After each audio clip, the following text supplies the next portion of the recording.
occhio al cross, palla troppo lunga, Simone Piscopo non si interessa della palla, poi ora sì, Simone ancora a 4, poi Bonello, ancora Bonello, prova il tiro, Bonello non ci arriva, non arriva, poi Zerbo, attenzione alla rete,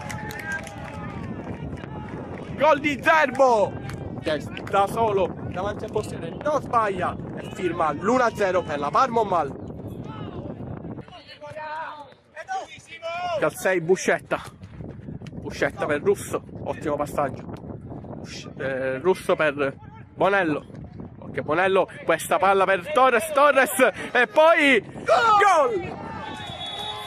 gol della Parmonval.